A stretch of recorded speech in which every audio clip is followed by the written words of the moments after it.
Bismillahirrahmanirrahim. Assalamualaikum warahmatullahi wabarakatuh.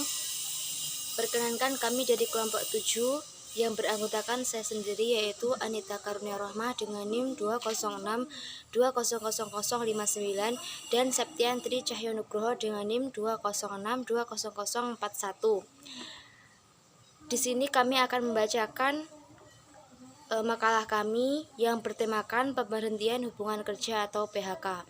Langsung saja, poin pertama dari makalah kami yaitu fungsi dan tujuan pemberhentian kerja. Fungsi pemutusan hubungan kerja atau PHK dilakukan oleh lembaga atau perusahaan adalah sebagai berikut. 1. Mengurangi biaya tenaga kerja. 2. Menggantikan kinerja yang buruk. Bagian internal dari manajemen adalah mengidentifikasi kinerja yang kurang baik dan membantu meningkatkan kinerja bagi seorang karyawan. 3. PHK dilakukan oleh perusahaan untuk meningkatkan kesempatan dan melakukan inovasi demi memperoleh keuntungan, yaitu seperti pemberian penghargaan atas kinerja karyawan yang tinggi melalui promosi, menciptakan kesempatan untuk bisa mencoba level posisi yang baru masuk. Karyawan dipromosikan untuk mengisi lowongan kerja sebagai sumber daya yang dapat memberikan inovasi dan menawarkan pandangan baru kepada suatu perusahaan. 4. Memberikan kesempatan untuk perbedaan yang lebih besar. Meningkatkan kesempatan untuk memberi pekerjaan bagi karyawan dari latar belakang atau posisi yang berbeda-beda. Tujuan pemutusan hubungan kerja sendiri memiliki kaitan yang erat dengan alasan pemutusan hubungan kerja atau PHK. Namun, tujuan lebih menitik beratkan pada jalannya perusahaan atau pemilik usaha. Maka, tujuan pemberhentian hubungan kerja diantaranya 1. Perusahaan atau pengusaha bertanggung jawab terhadap jalannya dengan baik dan efektif, salah satunya dengan PHK. 2. Mengurangi tenaga kerja diakibatkan karena faktor dari luar seperti kesulitan penjualan dan mendapatkan kredit, tidak adanya pesanan, tidak adanya bahan baku produksi, menurunnya permintaan, kekurangan bahan bakar atau listrik, kebijaksanaan pemerintah, dan meningkatkan persaingan antar perusahaan lain. Tujuan lain pemberhentian yakni agar dapat mencapai sasaran seperti yang diharapkan dan tidak menimbulkan masalah baru dengan memperhatikan 3 faktor penting, yaitu antara lain faktor kontradiktif, faktor kebutuhan, dan faktor sosial. Poin yang kedua, yaitu jenis-jenis pemberhentian kerja. Pemberhentian kerja yang terjadi akan mengakibatkan pengaruh besar terhadap pengusaha maupun karyawan. Karena pemutusan pekerjaan bagi pihak buruh akan mengalami penurunan keuangan bagi keluarganya, sebab dengan adanya pemutusan suatu hubungan kerja, maka buruh akan kehilangan mata pencaharian. Pemberhentian yakni agar dapat mencapai sasaran seperti yang diharapkan dan tidak menimbulkan masalah baru dengan memperhatikan 3 faktor penting, yaitu antara lain faktor kontradiktif, faktor kebutuhan, dan faktor sosial. Poin yang kedua, yaitu jenis-jenis pemberhentian kerja. Pemberhentian kerja yang terjadi akan mengakibatkan pengaruh besar terhadap pengusaha maupun karyawan. Karena pemutusan pekerjaan bagi pihak buruh akan mengalami penurunan keuangan bagi keluarganya, sebab dengan adanya pemutusan suatu hubungan kerja, maka buruh akan kehilangan mata pencaharian. Dalam literatur hubungan ketenagakerjaan dikenal adanya pemutusan hubungan kerja atau pemberhentian kerja yang biasa disebut dengan PHK. Di antaranya 1. Pemberhentian hubungan kerja oleh pengadilan atau PPHI. 2. Pemberhentian hubungan kerja demi hukum. 3. Pemberhentian hubungan kerja oleh pekerja atau buruh. Dan yang keempat yaitu pemberhentian hubungan kerja oleh direktur atau pengusaha.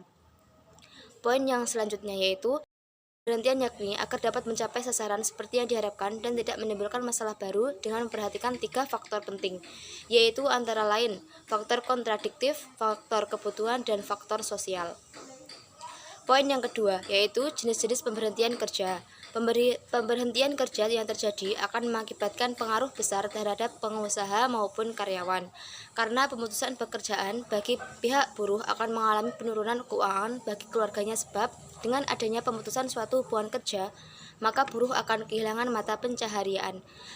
Dalam literatur hubungan ketenagakerjaan dikenal adanya pemutusan hubungan kerja atau pemberhentian kerja yang biasa disebut dengan PHK. Di antaranya 1. Pemberhentian hubungan kerja oleh pengadilan atau PPHI. 2. Pemberhentian hubungan kerja demi hukum. 3. Pemberhentian hubungan kerja oleh pekerja atau buruh. Dan yang keempat yaitu pemberhentian hubungan kerja oleh direktur atau pengusaha.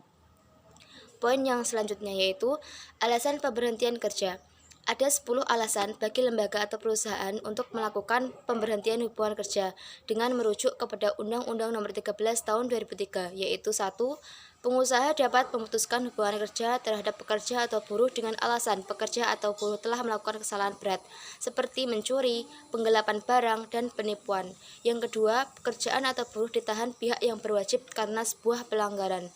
Ketiga, pekerjaan atau buruh melakukan pelanggaran pada ketentuan yang diatur dalam perjanjian kerja. Yang keempat, pekerja atau buruh tidak mau bekerja atau mogok kerja. Kelima, lembaga atau perusahaan tidak mau menerima seorang pekerja atau buruh. Yang keenam, lembaga atau perusahaan tutup akan mengalami kebangkrutan dengan jangka waktu yang lama.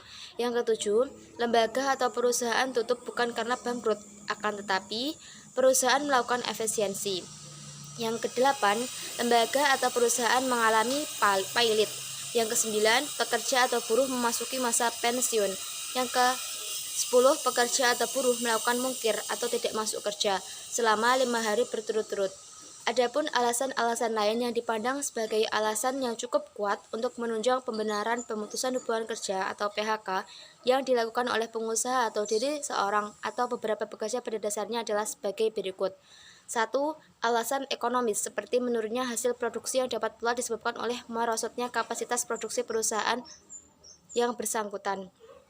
Yang kedua, alasan tentang diri pribadi pekerja yang bersangkutan seperti tidak memiliki kemampuan kerja dan prestasi yang memadai selaras dengan target yang telah ditentukan.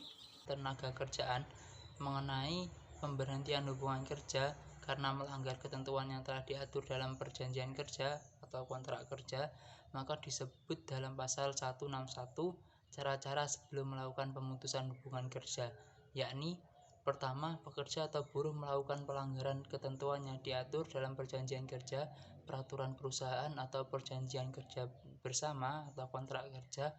Pengusaha dapat melakukan pemutusan hubungan kerja dengan diberikannya kepada karyawan atau pekerja surat peringatan pertama, kedua, ketiga secara berturut-turut. Jadi dalam UU nomor 13 tahun 2003 ini, pengusaha tidak boleh serta-merta memutus hubungan kerja, akan tapi harus diberi peringatan pertama, kedua, ketiga secara berturut-turut lebih dahulu, baru setelah itu boleh langsung di PHK. Kedua, surat peringatan kepada yang dimaksud yang berlaku untuk paling lama 6 bulan kecuali ditetapkan lain dalam perjanjian kerja, peraturan perusahaan atau perjanjian kerja bersama, yaitu pengusaha memberikan peringatan kepada karyawan tersebut selama kurun waktu 6 bulan. Boleh kurang dari 6 bulan sesuai dengan ketentuan yang telah dibuat oleh pengusaha dan pekerja, atau biasanya itu di kontrak kerja. Terakhir, ketiga, karyawan atau pekerja yang mengalami PHK dengan yang dimaksud di atas, yaitu setelah diberikannya surat peringatan pertama, baik yang surat peringatan pertama, kedua, dan ketiga,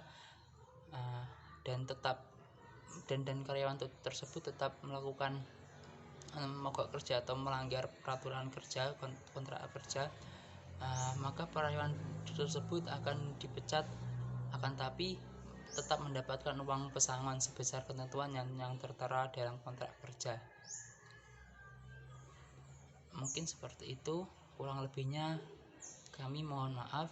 Wassalamualaikum warahmatullahi wabarakatuh.